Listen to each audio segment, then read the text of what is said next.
we do have a few more questions that we've prepared, but if we need to, in the event that we don't have sufficient audience questions, but I have a feeling we'll have plenty of those. So we'll go ahead and open things up to the audience Q&A.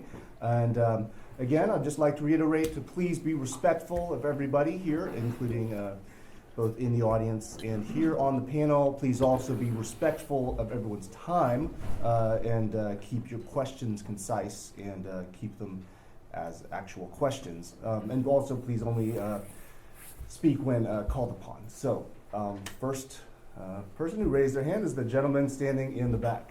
So. I just wanted to add a point to what you said before. You mentioned Roger Williams.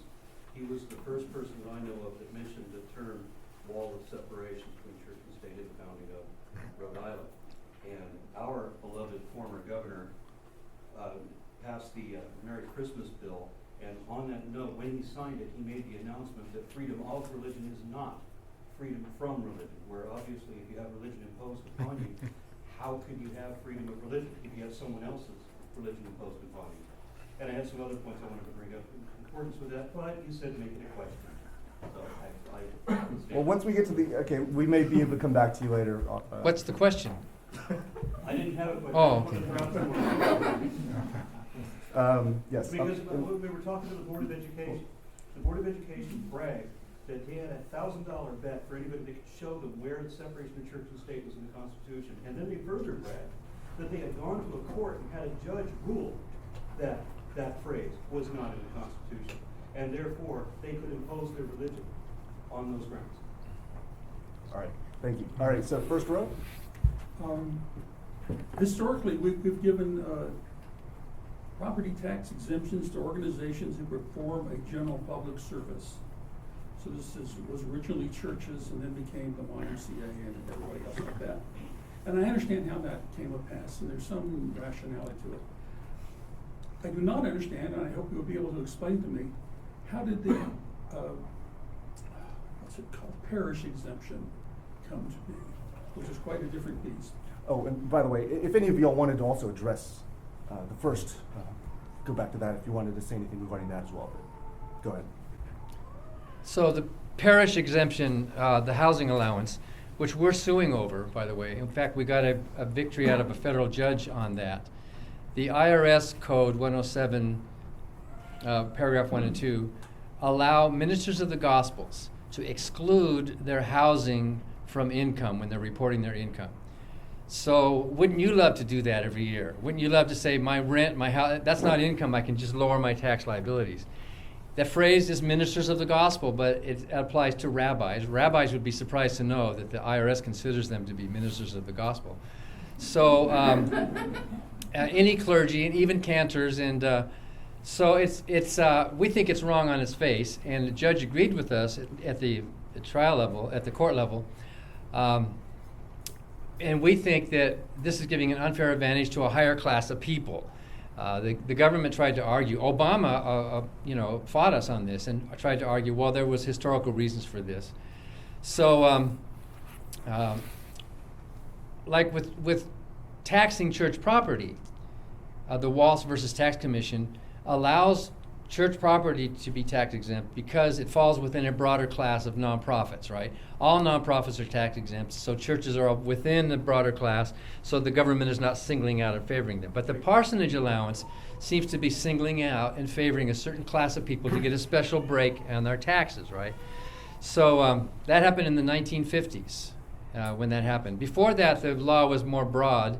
It first came to our attention in the 1990s when Reverend Rick Warren, you know, the purpose-driven life guy in that big Saddleback church in California, he had got his church to declare his entire salary a housing allowance. So he reported zero income and paid zero taxes, which to me kind of sounds like cheating, right? The IRS agreed. The IRS made a determination that he was cheating the government by doing that, and he sued the IRS. It's called Warren versus Tax Commission, saying, but it doesn't specify a limit, right? It doesn't say how much. And so basically all scholars agree, and Chemerinsky even wrote Erwin Chemerinsky wrote a big paper about that it was wrong for him to do that. But Congress stepped in and changed the law and mooted the case by saying that it has to be fair rental value. From now on, since that point, it had to be fair rental value. So we still think it's wrong. We still think it's wrong that clergy get this break and we don't. So the Freedom from Religion Foundation has set aside a housing allowance for me and Annie Laurie and our attorneys. We're in a nonprofit just like a church. Why do the clergy get it and we don't, right? So we're in the process of challenging that. The appeals court overturned that federal decision saying we didn't have standing to sue because we had not claimed it. How could we claim it? We're not ministers of the gospel. We had not claimed it and been denied. So guess what we're doing? They told us exactly what we have to do to get standing to proceed with our case, which we already have a good decision on the merits. So we think it's wrong. We don't think in America there is a higher class of people with special benefits. You can see it if a doctor has to live in the hospital for some reason. You can see that. Or the military has to live on the ship. The housing doesn't have to be reported as income, right? But in this case, it's a cash housing allowance to clergy that they are excluding from income. And we think that is violating our Constitution. Yeah, let me pick up on that. And I would add also the engineer who lives on the plant for chemicals and that, and has to live there. That individual also is, by a requirement of the job, has to live in a particular place and with a house provided. Part of the reason that got started is that ministers at one time, up until I would say after the Second World War, when churches became far more popular and larger, ministers moved around a lot. The Methodist Church would move its ministers every year, every 2 years, and it didn't make any sense for a minister to own a home. How is that individual going to sell the home to go to the next thing? And so, so what happened was those houses were owned by the church. Minister lived in them. It was a requirement, and therefore, like a service person who moves around and has to live in a particular area. And so that's how that housing allowance got going. And then because some ministers owned their homes, they sued and said, well, we're paying the same way. We should get treated the same way. So that's how it sort of got going. I think today, at least in cities, I don't know about rural areas these days, but in cities, most ministers own their own home. And I would think that I too, by the way, I take advantage of that. I think that ministers, clergy, rabbis, so forth, ought to be paying tax on their homes. When you get to church property, now that's something else. That's a different issue, and Well, some and of how these we handle housing that. things are over the top, luxurious, multi-million-dollar party houses. Yeah. Well, I will agree that there. Well, let me give one example. Second Baptist Church in Houston is the 10th largest church in this country. When Ed Young came there, not only salary, but one of his benefits was to get 10% of the house that he lived in. And it was an effort by the church leaders to keep him around. Okay, for 10 years anyway, so he kept getting this. He came, I'm going to say roughly 1974. Every year he was getting, he had to pay tax on $84,000 because it was shipped from the church's property to his property. Well, you think of the mid-70s, his building was over, well, a lot of money, and over $1 million. And but that's but that's a rare. You have to say, here are the top levels of ministers who really live in those homes. Most churches aren't that large. I'm sorry. Yeah, no problem. Thank you. And I think we're ready to move on to the next question. And let's see, Amber, right here. A lot of people say that you shouldn't complain about teachers proselytizing students because they think that it doesn't really hurt anything and what's the harm. And so I think that's a big misconception. So would you guys talk a little bit about why it's important to not let teachers just kind of run amok, I guess? Yeah, the question, in case anybody couldn't hear, is the importance of when it comes to teachers proselytizing in school, why it's such an important thing to speak up against or want to prevent. Sure. I'll go back to the U.S. Supreme Court and our own Texas Justice Tom Clark, who wrote the majority opinion in Abington Independent School District versus Schimpf. And we had Mr. Schimpf come down and speak to our Americans United for Separation of Church and State and talk about his life and why he challenged the compulsory King James Bible lessons that occurred when he was a child. And what the Supreme Court wrote is that teachers are in unique positions of authority and have control over the lives of the young wards that the state entrusts to them. And so when the teacher is using the state's power in order to push or bully or compel a child to believe in something that may not be what that child believes, may not be what the parents believe, it can have an extraordinary impact. It can turn child against parents. It can deprive the child of the opportunity to think for himself. It can become essentially state-sanctioned bullying, and it is an inappropriate use of the parents and all of our taxpayer dollars to allow that to happen. So I'd say that teachers, should not be using their authority or taking public funds to foster one particular religious belief or another, which may be at odds with those of other teachers. Yeah, I think also in that decision, it was the court stated in such a way that you can't teach religion, but you can teach about religion. Yes. So that you could have a course in class about world religions, if you're teaching it from a historical or a cultural point of view, but you cannot teach it from a dogmatic point of view. Right, you can teach the King James Bible as an example of some of the finest in literature and the best use of the English language. It was, after all, put together by a group of Oxford Dons under the King. You can talk about the King James Bible, and its historical impact. For example, in 1844, when the King James Bible became compulsory for school prayers at the beginning of classes in Philadelphia, the city of brotherly love, and the Catholics objected and asked if they could use their Douay Catholic Bible and got permission to do so. It touched off riots between the Know-Nothings and the Catholics that left, I believe it was 44 people dead in 1844, and resulted in the burning of 2 Catholic cathedrals. The dispute about something as what they might say is innocuous as children saying a few prayers. Well, the streets of Philadelphia ran with blood in 1844, and the governor had to call in the militia and 5,000 troops in order to end the rioting between 2 groups of people with different concepts of what Bible should be used to teach their children. So I would say it's not innocuous. Okay, I believe up front was next. Outside of legal disputes, morally speaking, how would you say that student-led events would be any different than teacher-led events? Because they could open themselves up to bullying, stuff like that. Okay, so for those who may not have been able to hear, the question is the distinction between student-led events versus teacher-led events, And basically. not legally, just morally speaking. Well, yeah, not just from a legal standpoint, but from a moral standpoint, right?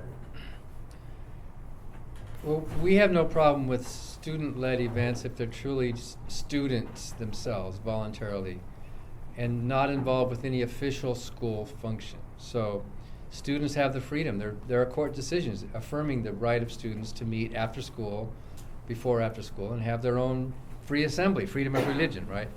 But if the students are leading an official school event, like say it's a graduation or a prayer at a football game or whatever, then the students are in a capacity of representing the government, because everyone else is coming to those bleachers or to that event as well for an official school function.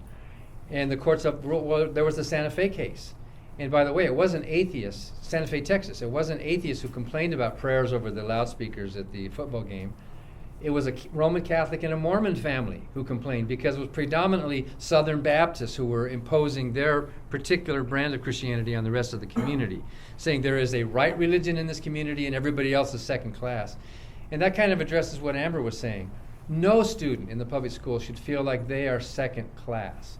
When the teacher is acting as a teacher at a public school, that teacher is the government. And when that teacher speaks, the government should treat all Americans equally. And if the teacher's not, that's un-American, that's unconstitutional. So I'm not quite sure what you mean by morally. In America, morally, everybody has the freedom. If the kids want to get together after school and stand on their head and pray in tongues to Mother Goose, I mean, this is a free country. They can do that, right? But if they did it during the school graduation, or if they did it during an official school function, and the students said, let's all voluntarily decide we're going to lead our whole class in prayer, that is wrong. That's not only legally wrong, that's morally wrong. That's bullying. That's interfering and imposing your particular religious views on the views of everybody else, and it's being very disrespectful to the freedom of other people who, even if it's just one other person, even if it was 0 persons, it would be sending a message that our community has the right religion and everybody else, there's something wrong with them. And that's morally wrong, I think. All right, let's see here. I believe in this third row here was next. Is there any concern, or has there been any thought that the Greece decision would have any kind of impact on these student-led events, like preaching on loudspeakers at games, things like that, with using that as an invocation as opposed to a coercion? Yes, so the question is the Greece versus Galloway, I believe, is the Supreme Court case recently, and the question is how that may pertain to some of these student events, school events as well, the ruling in that case. That particular decision was based on the saying of prayers before a civic assembly, like a city council or something like that. Yeah, but a lot of school districts are arguing that Greece decision allows not just city prayer, but also prayer at school board meetings, which it doesn't. And we've taken a lawsuit in California challenging that very thing. There's sort of a right-wing church takeover of a school board in Chino Hills, is it? And you go to the school board meeting, it's like a religious revival meeting. And they think they have the right because the majority likes that. So we're suing over that. In fact, there's about 20 plaintiffs, 20 families or more that are joining us in that. And they're not all atheists. There's a lot of religious parents who think this is just not right. So yeah, you're right. A lot of people mistakenly take the Greece decision as a green light to have prayer anytime and any place you want. And it doesn't, and so it looks like there's going to have to be a lot of mopping up at other levels of government, not just at the legislative or city level. Yeah, and with respect to things like that, there's long been traditions in the House with a House chaplain in the Congress and other things like that. And what that goes to prove is how right Oliver Wendell Holmes was when he said that the life of the law is not about logic but experience. And so we carry over a lot of old traditions and experiences that may not make sense in life of other things, just like, people today occasionally still die from appendectomies, to take out a useless appendage called the appendix, which is not there, for any good reason now, but because that's the way we evolved. All right, let's see. We've in the back, far left. Mm-hmm. I had a question on the same thing about student-led prayer. Louder, please. Okay. I'll repeat. I had a question about student-led prayer because as a parent with kids in Texas school system, I'm sure other parents want to know what recourse do they have if like for example, my daughter got inducted into the Honor Society, and a student stood up and said, "Let's bow our heads in prayer." So me and my husband are in the back going, "What? Like why would we bow our heads here?" And so it kind of makes you stand out, And so, what kind of recourse is there? Because I'm sure Amber will tell you that sometimes if you stand up for yourself and say, "Hey, this isn't right," they'll go, "The students let it," or they'll retaliate. They'll all of a sudden your child has a discipline problem, or they're getting referrals, or even call CPS. So, what kind of recourse? I've also had when one school found out we were atheists, and it wasn't us that told them it was a untrustworthy family member. the school program, the choir program, all of a sudden became all Jesus songs. And the last song we go, Jesus, and had all the kids point at the audience, and it was astounding. And they said, well, the students voted on these songs, so they put the responsibility of it on the students, so that they're not getting in trouble. Okay, so yes, the question is, first of all, when it comes to if a student finds themselves at an event, a school event, where a fellow student initiates group prayer, what kind of recourse might they have available to handle that kind of situation? Well, I would say, just because students vote doesn't give a group of students the power to oppress or intimidate others. Santa Fe School District, there was a majority vote in favor of the prayer, and that did not cloak that essentially compulsory school prayer type of event, whether student initiated or not, did not cloak it with First Amendment protections for freedom of religion. What happens, what we must trust is that the government will recognize the compulsory bullying nature of instances where student-led prayer is used as a sham or a ruse to cloak the power of a governing majority, including religious majority. And I think about Ellery Shemp growing up in Pennsylvania in the conformist 1950s with a school prayer law that required opening ceremonies with readings of the King James Bible there. And there, according to state law, 10 verses of the King James Bible had to be read to open up every class. And the first time that the rule came to Ellery Shemp, he went through and began reading all of the begats. Joshua begat Jehoshaphat, and et cetera, until the students realized that this was all about sex and began sniggering and laughing. And the teacher said, no more of that. And the teacher violated the Pennsylvania law by stopping him from getting through the 10 verses. The second time it came to Ellery Shemp, he complied with the state law and began reading from the Song of Solomon. And I rested my head between thy beautiful breasts. And the teacher said, enough of that right now. The third time it came to Ellery that year, he brought with him a Koran and stood up and began silently reading because, as he said, I figured the last 2 times I'd opened my mouth, I got in trouble. This time I would just, do without. Did he face isolation? Did he face, social ostracism? Yes, but that was not what got his case to the Supreme Court. What got his case to the Supreme Court is the teacher the third time around said, that's enough, took him down to the principal's office and had him sit there for the next 3 weeks while opening ceremonies were going on. And that was depriving him of an opportunity to get the education he had an equal right to receive. That's why it went up to the U.S. Supreme Court, and a rather conservative Supreme Court, actually in 1962, adhering to a line of cases from a minority of American states, ruled that compulsory use of the King James Bible to open classes in American schools is inherently unconstitutional because it compels the suppression of conscience and selects one religion over another. But that same court said, yet you can teach the Bible as literature, as history, as art. You just can't use it to compel people to accept views that aren't their own, and that is the essence of America.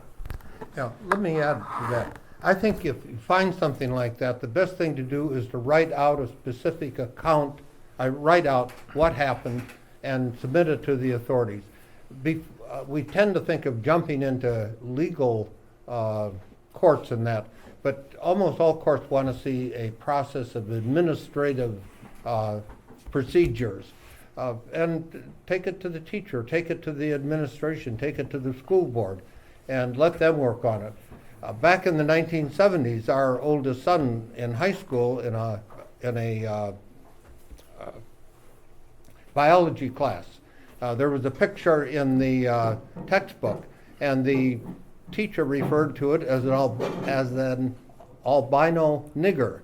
Now this is the 1970s. My wife called the administration and that was it. There was I think a lot of these things go on, and they would not go on if the appropriate administrative individuals knew about it and could then stop it. Agreed. Hmm? Agreed. I'd like to say maybe 3 really quick things to respond to your question. The first, Annie Laurie Gaylor, my wife, when she was graduated from college at the University of Wisconsin, found out there was going to be prayer at the graduation ceremony. And she said, I'm an atheist. I worked hard for my degree. Why should we be praying to somebody else's God for my accomplishment?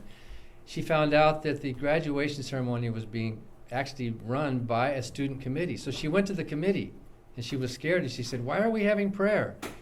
And they said, we've been doing it for 150 years. But do we have to do it? And they looked at each other and said, do we have to do it? And they said, no, we don't. Do we have to? No. Well, let's not do it. So just by asking them to stop, she stopped a century-and-a-half tradition, and they've never had prayer again at the University of Wisconsin. However, you're talking about at the lower levels where the pressure is much more intense. And, you know, if a valedictorian gets up at graduation and wants to mention their faith or something, well, the school can't be accused of promoting religion because that valedictorian is mentioning Jesus or their faith or whatever. It might be tasteless, it might be rude, it might be an imposition, but that's free speech. But if that person wants to lead everybody in a religious ritual, that's crossing the line. So if they say, let's all bow our heads and pray to my God, well, that's beyond rude. That's using a public school event to promote somebody, to get everyone else to participate with them. That's wrong. The third thing I would say is that if you want to complain and you're nervous about any kind of blowback, you can do it anonymously. You can contact us or Americans United, and we can complain on your behalf, saying we've received complaints from people in your community. And we have gone to court with a protective order, which actually protects the anonymity of the clients. And if it gets to that point and you want to be a plaintiff, but you don't want your name to be known, we've done that. We did that in Dayton, Tennessee over religious instruction in the public schools. That's where the Scopes trial was. And the family didn't even tell the kids that they were the family suing. They didn't want the kids to even, because what would have happened in that conservative town if the kids had found out those are the girls whose family's complaining about Bible teaching? That would have been horrible. In fact, they were basically had to leave town. It got so bad.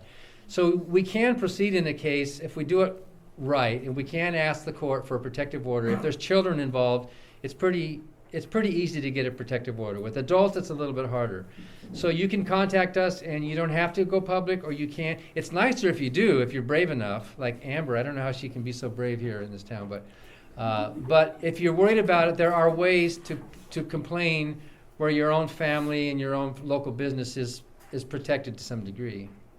Yeah, in our organization, Americans United for Separation of Church and State, we don't always go out seeking confrontations. We're not looking for lawsuits. We've got books and materials that explain the rights of students, the rights of school boards, with the idea that these sort of booklets will serve as a guide for those who will be honestly guided by what the law says rather than what they want it to be. And usually that works. All right, and I believe against the wall. Yep. Student-led prayer, I had a question about that. What if it's older students leading younger students, for example, high school students coming to an elementary school and leading those younger students in prayer? Is that legal? Yeah, so the question is, what if it's, for example, high school students coming to an elementary school and leading the elementary school children in prayer? Does that constitute a student-led prayer? If it's happening during school hours, then that's wrong. It's religion during school hours. Are you talking about an after-school event or something? If there's any religious ritual or prayer happening during school hours, no matter who leads it, then it's wrong. School. If it's a before-school private club, then the students who are coming voluntarily to this private club before school, I don't think we could complain about that. That's just, that's not an official school function. I mean, you can complain. Obviously, parents can complain about that if they want. But I don't think legally you could go to court. The Morgan's decision and other decisions have affirmed the right of students after school to have their clubs in that. But it does seem kind of weird. I can't imagine high schoolers, unless they're missionaries, wanting to go down to the kindergarten level and start preaching to the kids like there's some dark lost souls in the kindergarten that need to be saved, right? It seems like they have a real proselytizing message. If the school's involved in any way, the school's violating its secular purpose in the job it's supposed to do. Yeah, let me address that here too. I would think that if you've got like high school students coming down into an elementary school or even in the middle school, different grades and things, I think that that is using the student-led initiative as a ruse, and that is in which there's got to be a principal or a teacher or an administrator who says, these non-students in this classroom can come in here and lead the students in prayer or subject them to some sort of compulsion. They aren't part of the class. They're coming in as outsiders, and to my mind, there's no difference between high school students who come into a lower school with 5th and 6th graders than it would be if you were inviting, adults or other people from outside of the school altogether. They are strangers to that class. That's a ruse, that's a sham, and that should not be permitted. Okay, I believe right here was next, and then we'll go front again, and then all the way to the back. So go ahead. Mr. Tucker, you mentioned that defining terms is very, very difficult.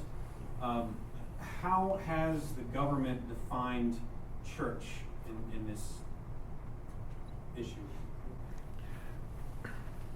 I don't know that there is a definition by government. But the words are slippery. The First Amendment says that Congress shall not establish a religion. Thomas Jefferson speaks about the separation of church and state, or church and state. There's a difference between religion and church. And I don't know that that has been caught up in the courts at any time, that difference, but I expect it to be at some point. But I don't know that there is an official government definition. One thing that has really clouded the issue is the religious, what is it there? RFRA? RFRA? Yeah, the Religious Freedom Restoration Act, something like that. Yeah. And it's invited religion in a way that it hasn't been in the past, and it's invited the government into religion in a way that it hasn't been in the past. And I think those issues are still getting worked out. But it was done with good intent. I think it passed both houses of Congress and the president signed it.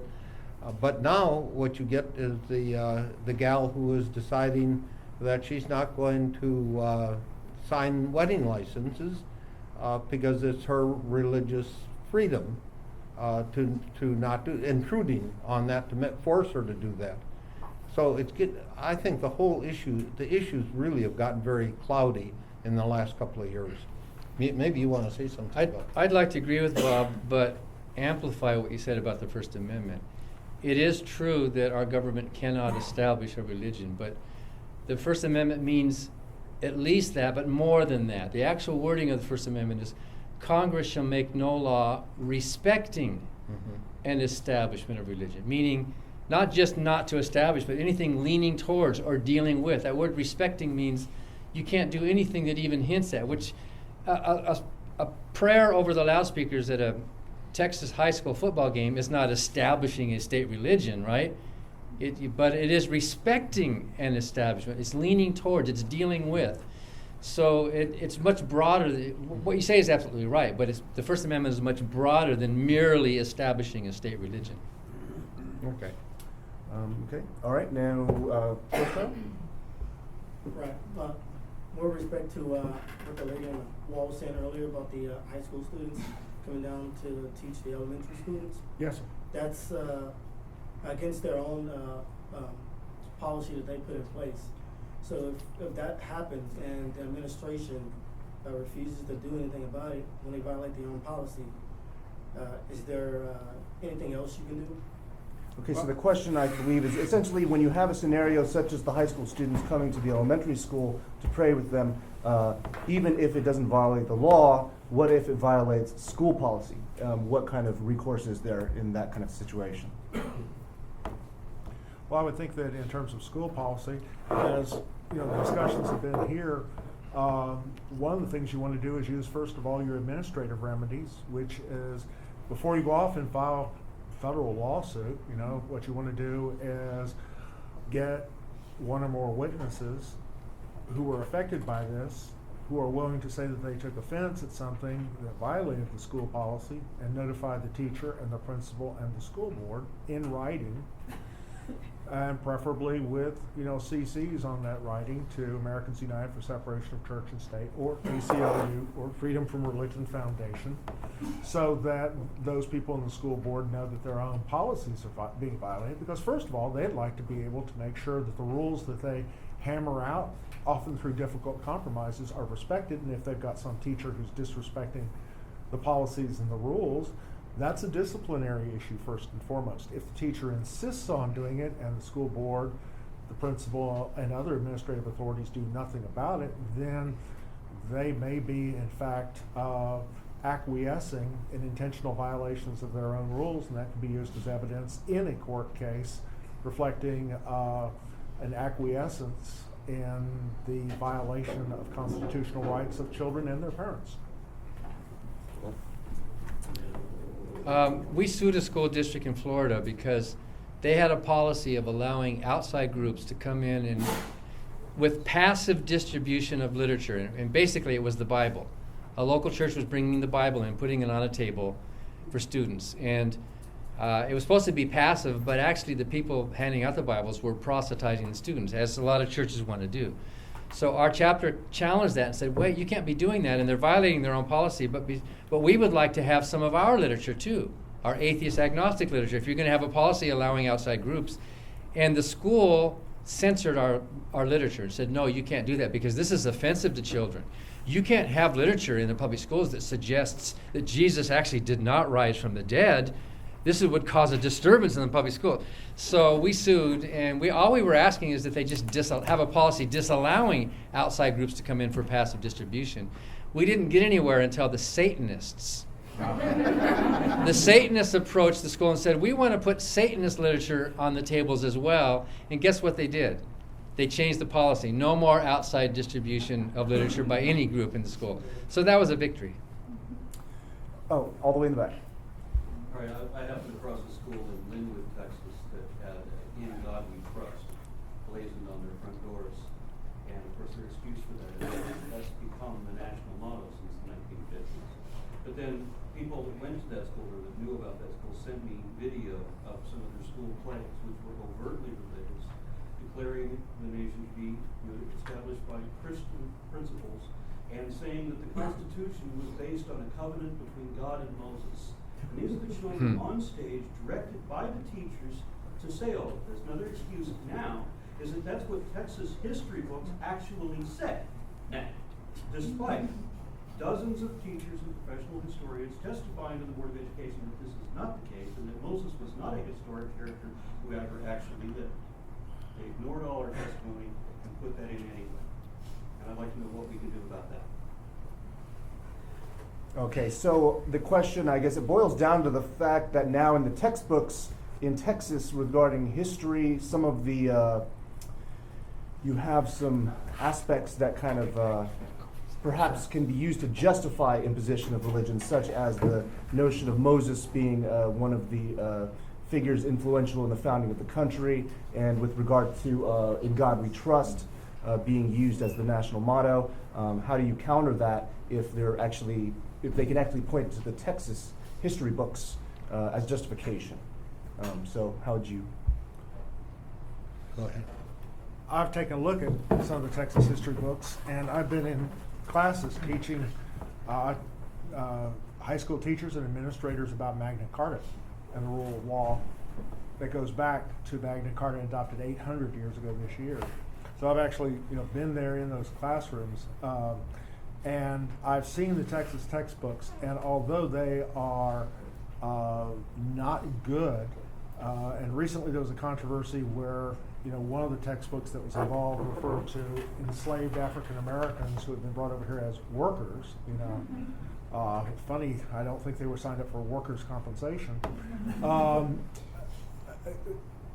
The Texas textbooks do not say that the Constitution was a Mosaic creation or that it is a direct evolution of the Ten Commandments. The Texas textbooks are not that bad. And so factually, yeah, I mean, there are some issues. They say, for example, they attribute a lot more influence to John Calvin and his Institutes of Justice than, I think appropriate, but that did influence some of the Protestants who came over here in America. So there's interesting issues about history there that people can agree with or disagree with, but the specific propositions that were quoted to you about Texas textbooks, thank goodness they are not that bad. And with respect to the school itself and having a motto there, I would explain it to the people involved as the same reason it's on the coin, in God we trust, but everybody else has to pay cash. My wife and I gathered specific citations from a number of textbooks to show what they actually do say.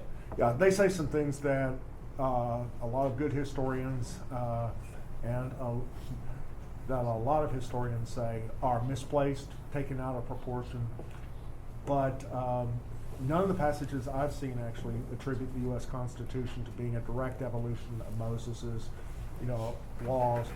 You did have those Mosaic laws becoming the foundation of the New Haven colony in 1638, but thank goodness the American Constitution does not read the way the New Haven colony Constitution or Institutes of Justice, read. We don't have any provision in our Constitution that says thou shalt not suffer a witch to live. One of the ones that I was particularly concerned about was where they said that the Constitution was based on the covenant between God and Moses. Attributing that God exists, Moses exists, and the founding fathers were inspired to write the Constitution specifically by this covenant, of which I can find no basis in the Ten Commandments to have any correlation with the American Constitution whatsoever. So that line needs to be changed. It's there deliberately to mislead students. Okay. We have a means of yeah, I challenging think- those school books too, yes. Yeah. Okay. All right. Well, yeah, we need to move on there. If we could go to someone who's not asked a question yet. I believe you were the first to raise your hand. Right? Yep. Mm-hmm. I want to ask for a follow-up to something Bob said earlier about arguments that are fought perennially, that keep coming back. I'd like if each of you could take a moment to name one or two or three things that you think might be coming up that were battles fought either indecisively or won once before. Where is some of this? What are we going to see happen? Get our crystal balls. What are we going to see happening again in the next few years in relation to these issues?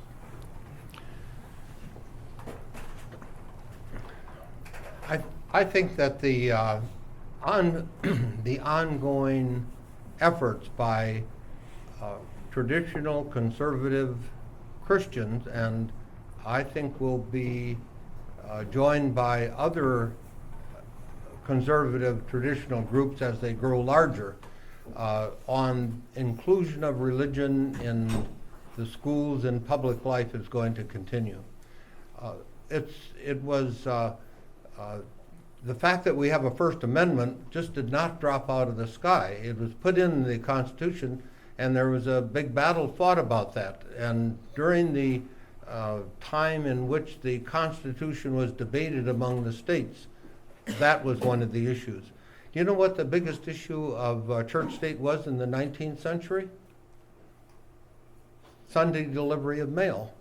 And that went on for almost 100 years. I think it was 94 years on whether or not the mail should be delivered on Sunday. And commercial interest basically won out. They said, we need the information because at that time, that was prior to the telegraph really providing as much information.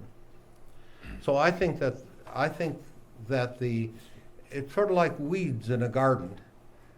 You can keep chopping away, and it keeps coming up. And I think in general, that issue of the war on Christmas, as an example, will find another form. I'll try to answer your question, but understand that I used to have the gift of prophecy, but I don't. I don't think I do anymore. I think the religious right has been losing and losing. As Bob said, Sunday delivery of mail. And it used to be birth control. The church fought birth control. You know, the atheist Elizabeth Cady Stanton and the agnostic Susan B. Anthony, the Unitarian, they fought for half a century for this radical idea that women should be able to vote in their own democracy, right? That's a dead issue. The religious right fought it, they lost. You know, birth control and women's right to vote and interracial marriage. And now look at with gay marriage, look at, they're losing and losing and losing. Historically, they have been losing and they hate it. And I think they're like this wounded animal in the forest that knows it's dying and they hate that and they want to take everything down with it they can. Their numbers are getting smaller, their influence is getting less, the country's becoming more secular, which is good, I think it's good. And so they're going to be maybe even more, with smaller numbers, they might even be more dangerous in this next couple of decades because they hate losing. They just hate it. So we're going to see some real blowback. And I think right now a serious issue to be watching is vouchers, public vouchers to private religious schools. Wisconsin got away with a small voucher experiment, even in the courts, but now our governor is trying to expand it and expanding it to a larger group of people. That's my tax dollars going to private religious schools where they are discriminating and teaching what I consider to be religious nonsense. So I think that issue probably is going to still raise its head for quite a while, and we need to watch that. And it's almost like nobody cares anymore. In Wisconsin, we were the only group that complained. We took out a billboard, and it was almost like, oh, well, they're going to go ahead and do it. So public money to private religious groups is one issue what we need to keep watching for. And I would add to that, you look at what's happened to abortion. Yeah. I mean, it may be a smaller group, but they've pushed the issue so that it's roughly 50-50 now on people who think it ought to be outlawed and people who don't. I think that the same-sex marriage, the homosexual issue, is also going to be a persistent one, even though it's lowering smaller numbers promoting it. I'm just astounded in certain Christian circles how adamantly that issue is being grasped. They're not giving up on this. And even though it may be more broadly accepted, and it certainly is, the issue is going to be with us for a while, for quite a while. I think it's going to parallel the abortion issue. You know, the decision back in the early 70s, but now how we're all of these decades later, and it still is an issue. And I think that's going to be true of the homosexual, gay, same-sex marriage issue. Now, I don't know that I have any more powers to determine the future, but Right. over there. Oh, yeah. did you want? Yeah, I would just say the Rust-Oleum Corporation sold lots and lots of paint that protected people against rust with the advertising slogan "Rust never sleeps," that the danger is always there and should not be minimized. And you know, whether you use the wounded animal metaphor or whether you use the endangered, you know, the self-proclaimed endangered minority, there are a lot of people in this country who believe that the Supreme Court did not protect some groups from oppression by others, but went in and waded into the school of prayer in order to drive God out of the schools. And there are some of those same people I've heard who say that our new Supreme Court is not conservative but activist, that it has favored the homosexual agenda, and that it has, you know, freed all these Jezebels to engage in promiscuous sex, you know, and that's what birth control is all about. And I see the same efforts by the same group of people to repeal the women's rights revolution, to essentially isolate Planned Parenthood, to challenge the homosexual agenda, and these people view themselves as waging a battle between light and darkness. And in England, when that occurred, in response to King Charles I coming out with the Book of Sports, look this up in your Wikipedia sometime, the Book of Sports came out talking about the various things people could play on Sundays, skittle bowls and bowling in the green and things like that. And that was one of the things that helped touch off the Puritan Revolution in England, that ended up with Charles I ending his reign 10 inches shorter than when he began it. 9 inches. 9 inches, yeah.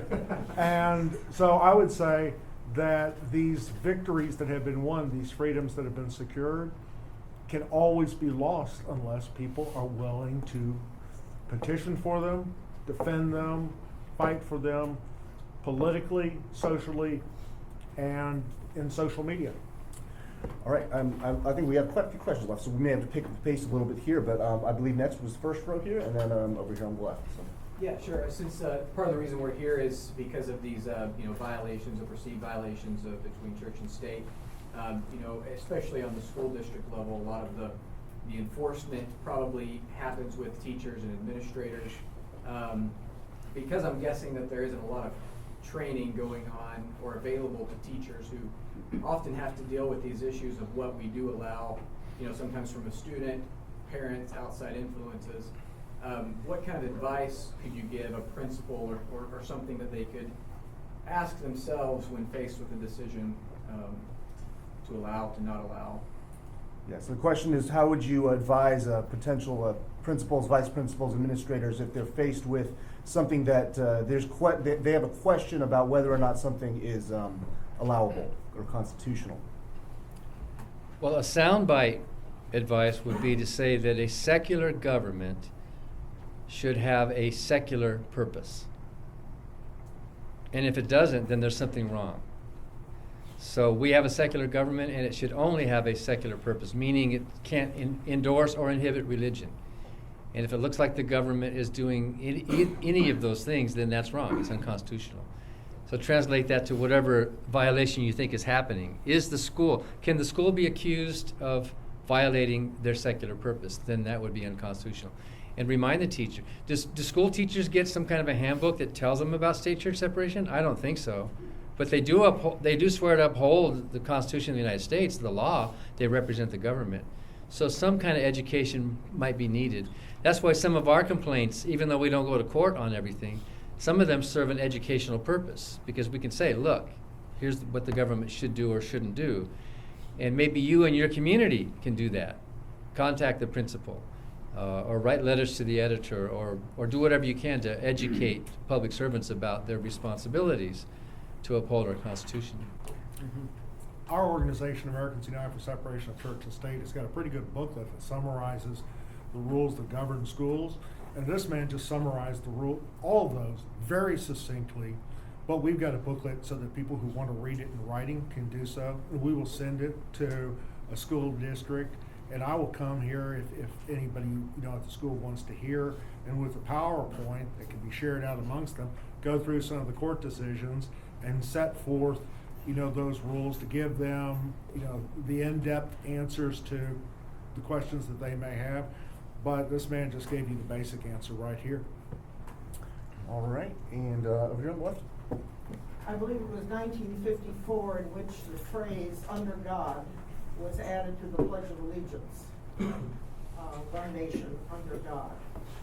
It was added mainly to say that we are a religious nation and not a communist nation. That was the government using religion for its own political purposes. In what way today does the government use religion for political purposes? So the question is, in what ways does the government use religion for political purposes today? Kevin Kountze has a new book out, One Nation Under God, where he points out that Eisenhower and the people back there in the late 40s and early 50s were less motivated by pro-religious sentiments and more by anti-communist sentiments. And so all this red baiting and godless communism, and that it wasn't religionist, because under Roosevelt, religion was a big part of the New Deal. What would Jesus do to help the poor? And Kevin Kountze points out that it was really corporate America who were trying to take over religion to say, wait a minute, we can't be a socialist country anymore. We need to have God.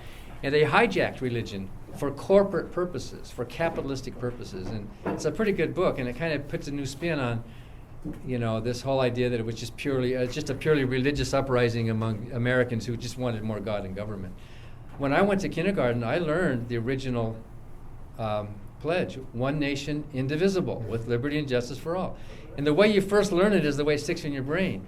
Then when I went to first grade in 1955, I had to relearn it. One nation, under God, indivisible. So that which was indivisible was being divided by something that was being stuck into it. So it was weird. And in fact, people don't realize that that original pledge was written by a socialist. You know, Bellamy was the socialist who introduced that pledge. So I think you're right. The government is, a lot of people in government are pro-religious, but I think underlying all of that, as Kountze makes a good point in his book, is that it was really corporate capitalist America who wanted not to have to help the poor, not to have to be, you know, they wanted to use religion in a totally different way. So it's a mixture of both of those things. And I think you see that happening even now with, like, maybe with immigration policy or with tax policies or any of these things.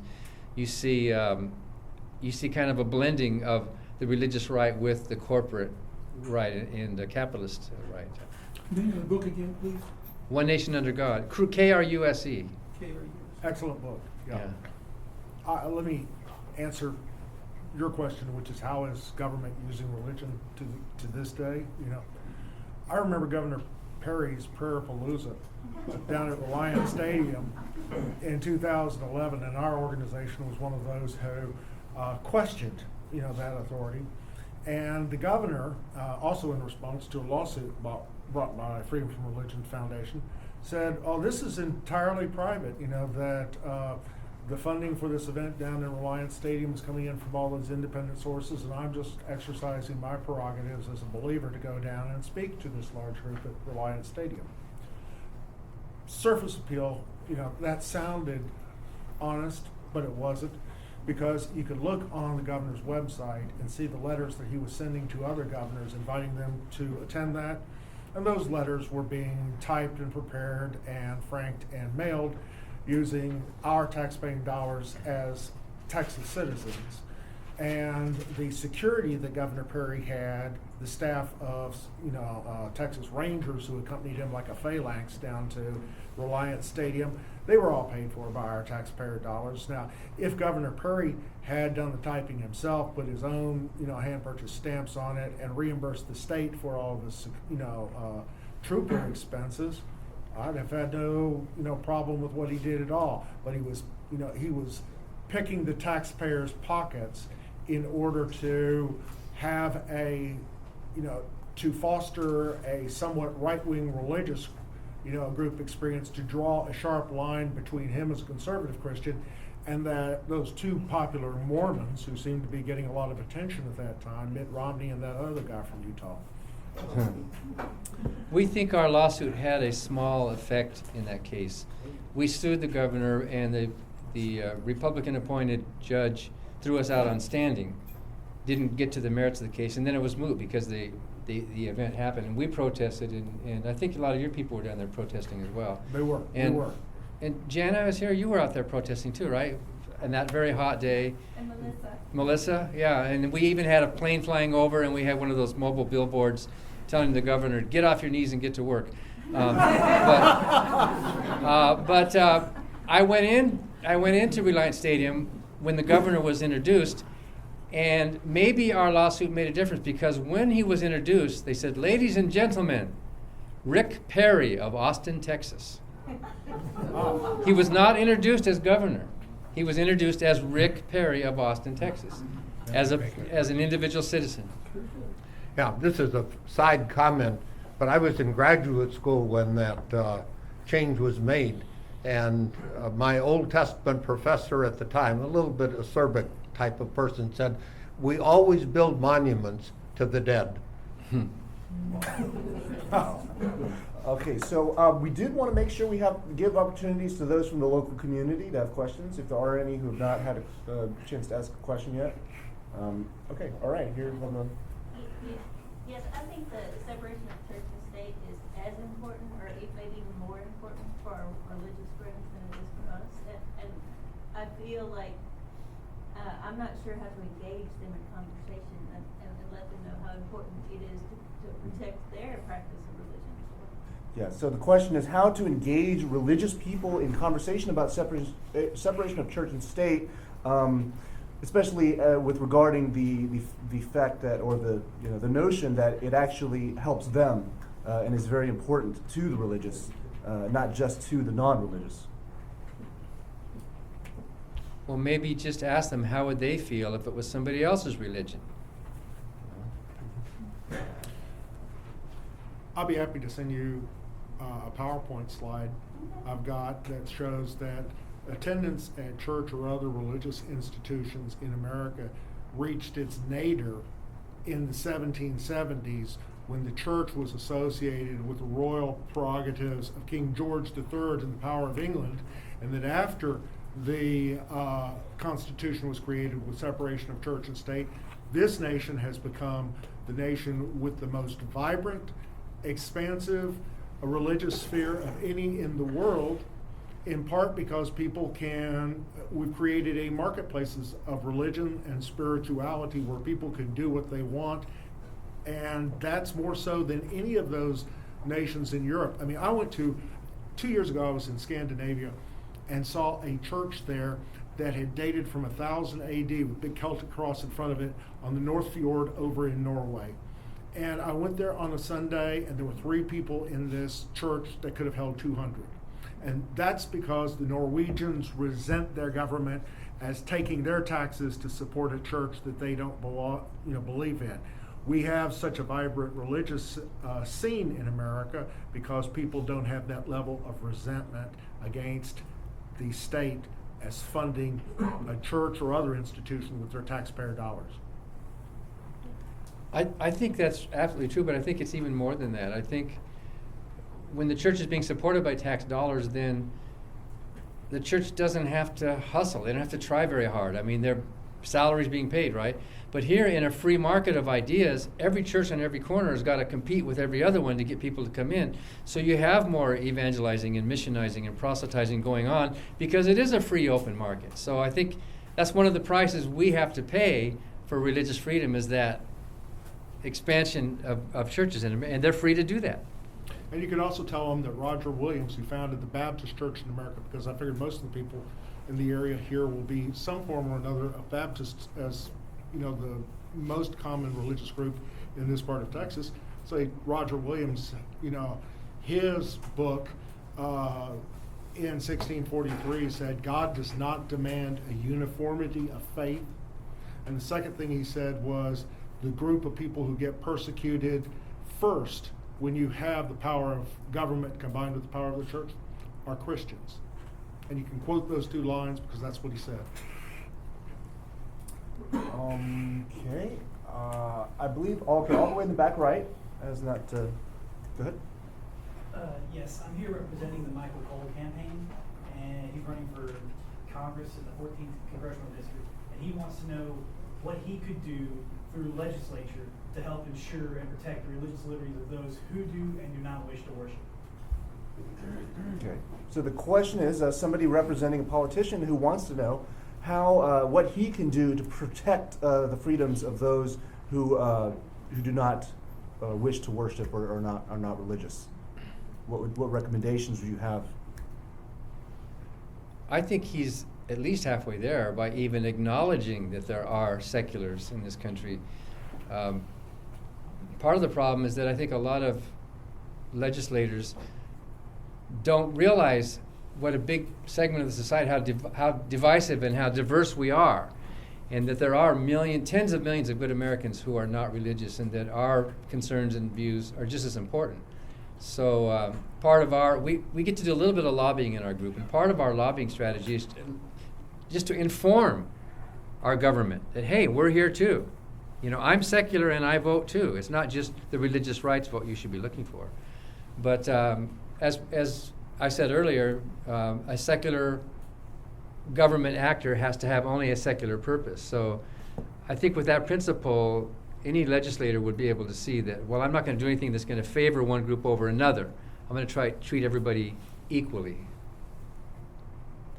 Okay. all the way in the back.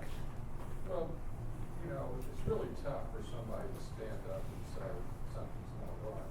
Is there anything we can do to help these people that do stand up? I guess just to be friends with them and So the question, what can people do to help and support those who do have the courage to stand up against separation of church and state issues and speak out? What can be done to help support them? Yeah. Well, after the fact, we give awards. We help students with monetary awards for being brave enough. Student activist awards and First Amendment state church awards that we give to people. And sometimes the money is very appreciated for them, sometimes, especially if they have to leave town and relocate. So that's one little thing we can do, but you can only give so many awards every year. And I guess the other thing is to protect their anonymity if possible. And embrace them in the community. Have them over for dinner, you know, so that people don't feel so isolated, so that children don't feel so isolated. By the way, how are we doing on time as far as when do we need to clear the facility? Stay here as long as you want, as far as I'm concerned. I have a question though. Oh, Sure. okay, Can I ask sure. a question? Yes, absolutely. It's probably not exactly about separation of church and state. It's more a question for maybe Mr. Furlow, the historian. You all talked a lot about the Constitution. Right. Establishing a religion. We talked a lot about whether or not it's a Christian nation. Talked about whether our founding fathers believed or didn't believe. As a matter of fact, it referenced Thomas Jefferson saying that he said that religion, or I'm not sure God or what exactly, was superstition. And Benjamin Franklin, we talked about. So my question is, of a historical nature. Mm-hmm. Thomas Jefferson wrote, and you probably get this all the time, wrote some of the most famous words ever penned by a human being, Right. talking about endowed by our Creator with certain unalienable rights. Mm-hmm. And that was then signed by those people we call our forefathers. So my question then is, did all those forefathers sign a document that they didn't believe? Or, in fact, did they believe that there is some power greater than themselves? You know, looking at the forefathers there really means looking at individuals who, like us, differed from one another and evolved in different ways over time. When Thomas Jefferson was penning those words in Philadelphia in the summer of 1776, he was trying to find a way to unite Americans with the desire to oppose continuation of King George III's and Parliament's rule. And so he was reaching out, you know, not invoking the name of Jesus Christ or Yahweh or Jehovah, but he was using the broadest possible terms, creator, in a time before Charles Darwin had popularized the theory of evolution. But Thomas Jefferson also wrote in a letter to James Madison in January of 1826 that I am a Lucretian. And Lucretius was a Roman poet who wrote De Rerum Naturam, or the nature of things. That said, amongst other things, that the gods are all figments of our fears and our imagination. And so when Thomas Jefferson was writing in 1826 to say, I am a Lucretian, he was explaining in part why the Declaration of Independence said, you know, that of our talking about, amongst other things, the pursuit of happiness, because the original version suggested by John Locke would have been pursuit of property, but he broadened it with the Lucretian term happiness. The fact is, Thomas Jefferson went through different phases. He was accused of being an atheist in the controversial election of 1800. And said at the time that it matters not to me whether a man worships one God or 10 and 20, you know. He was deeply suspicious of the powers of religious authorities, specifically the Catholic Church, and the way, as he saw it, it had inhibited the growth and enlightenment of humankind. And yet he would have been willing to defend the right of people to be Catholics, as he did, amongst other things, when he was serving as ambassador in France. So if we look at Benjamin Franklin, a whole variety of different views over a life because he was a seeker after truth at different times, whereas John Adams and James Madison were both people who were fervent Christians in their own ways. So one label does not apply to them all. Each of them is worthy of study. Each of them changed over time, but by the time that Thomas Jefferson was president, elected and re-elected by the people who heard those charges that he was an atheist, he was prepared in his letter to the Danbury Baptist Church of Massachusetts to say that he opposed the establishment of the Congregational Church as the Church of Massachusetts because there ought not to be any establishments of churches and as official governmental bodies. And when he died, his tombstone listed him not as the President of the United States, but as the author of the Declaration of Independence, of a history of Virginia, and is the drafter of the Virginia Statute of Religious Toleration. So that's what he saw himself as doing, as standing for freedom of religion and disestablishment of religion. And I'd suggest that that is the essence of his American dream. Let me respond in two ways to that. One is David Barton, who's the historian for the religious right, conflates the Declaration of Independence with the Constitution. They're actually 10 years apart, more than 10 years. And the Declaration of Independence was a pronouncement to the nations telling what we're doing. Why is it that we're overthrowing King George? I mean, it was a self-justification for an action that at that point they were taking. Constitution was way in the future.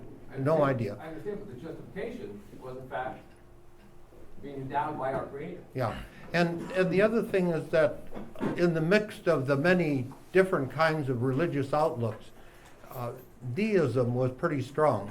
And deism had the idea that the divine created the universe as it is and let it run on its own. So the watchmaker idea, the watchmaker makes the clock, winds it up, and now it runs on its own. So that if you look at the Declaration of Independence, there are about 4 different places where it speaks in these terms of some kind of reference to deity.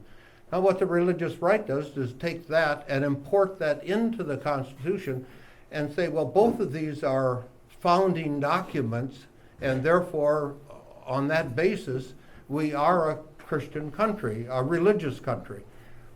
But when they got to the Constitution, they left all that out. That would be, so I would say those two things. One is the two documents have to be separate in terms of their purpose, and the other thing is that, at least in the first, they were deist, and that many of them were, and that informed the way the Declaration of Independence was formed. I would also like to add to that besides the fact that our country is not governed by the Declaration, we're governed by a Constitution. The Declaration was written primarily to King George. King George was not just the King of England, he was the head of the Anglican Church. So he had to phrase this document in terms that would be meaningful to that so-called religious leader. And Dave is right that he doesn't call it God. A creator is not a God. A creator is not even a deity. In the eyes of most of the deists, like Thomas Jefferson was, Jefferson considered the creator to be nature itself. The pre-Darwinian freethinkers who didn't have an idea of the evolution of species still thought there must have been some nature. He sometimes called it nature's God, which was not the God of the Bible. So by the document that severed our ties with England is not the document that governs our country. And the fact that Jefferson felt like he had to say something to the head of the Anglican Church about we have inalienable rights. By the way, there's a contradiction there. Because if rights are granted, then they are not inalienable. You can't have something granted to you that could be in principle ungranted. Human beings have these rights, not because they were given to us by some creator, but because our creator, nature, basically gives us these rights. So we can't interpret the Declaration of Independence as referring necessarily to a god or a deity or some personal supernatural being. We can attribute it to the views of the Enlightenment freethinkers of the age, the deists, who were using the terminology of the time, just like we might say in the year of our Lord, when we don't believe in a Lord, you might use that terminology. So we shouldn't read too much into that phrase. And by the way, the rest of the Declaration of Independence is pretty anti-biblical. The consent of the governed, that doesn't appear in the Bible anywhere. That's very anti-Christian, the things that came after those introductory phrases. So it was not a Christian document. It was not a theistic document. It reflected something of the conventional language of the day. Agree. Okay, so we do need to wrap up pretty quickly here, so we can perhaps take one more question. Anybody who has not asked a question yet, can keep it quick. Ariel, can you keep it quick? 800-pound gorilla in the room. Bob, correct me if I'm wrong. Christians are told, go out, spread this word to the whole world. Now, I've heard it, for so many years it's not even funny. But they take that as nowadays as a commandment to go and make everybody listen to you, whether they want to listen to you or not. Which brings me back to whoever it was that said, your right to swing a fist ends where my face begins. So their right to preach ends at my eardrums, yet they're trying to force me to hear. All right. So I think, unfortunately, I think we do have more questions, but we do have to wrap up. But I believe the panelists can stick around for a little bit after this to discuss further. If there's any food left. And I think there's plenty of food left, so please help us finish that off. And thank you all for coming. I do also want to give thanks to Amber, who just left the room, but as the panelists mentioned, she was very brave in speaking out regarding these issues in this community and for also organizing this event and making this happen. So many thanks to Amber for her action.